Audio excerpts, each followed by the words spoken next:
Video number 2. I just made a video. I'm going to post it online here in a second, but I just wanted to make another quick video while I have this thought in my head because I don't want to forget it. I found this anxiety podcast. If you're on iTunes, his name is Tim J.P. Collins, and he talks about some really, really real stuff.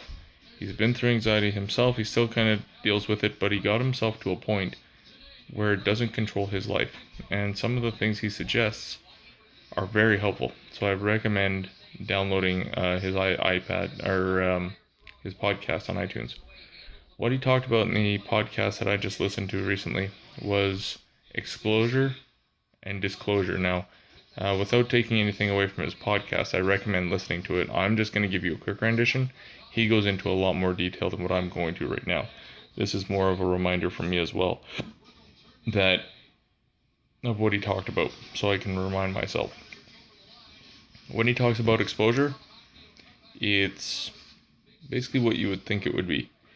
Putting yourself in what you're feeling in to be a dangerous position. Now, whether you're scared to be by yourself, or you're scared to go in an elevator, or if you're scared to get on a plane, if you're scared to, which ones have I heard? Get on a train, if you're scared. Like, there's so many things that the mind creates. To challenge yourself, to be by yourself, to go in that elevator, to get on that plane, and realize that you're fine. He says something in the video, and I really hope you listen to it.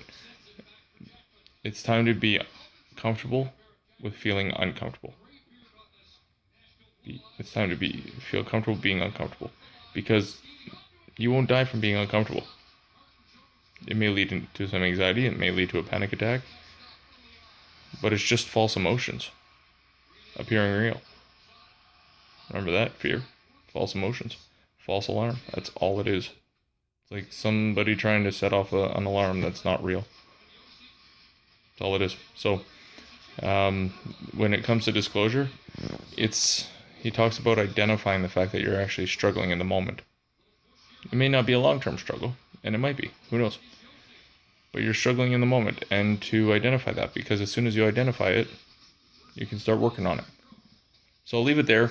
Again, I recommend downloading his podcast on iTunes. Again, I haven't figured out how to do it on Android.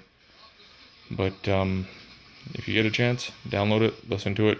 That's only one of the things he talks about. He gets into so much detail about many other things that it's worth looking into. So anyway, guys, I'll leave it there. I'll talk to you later.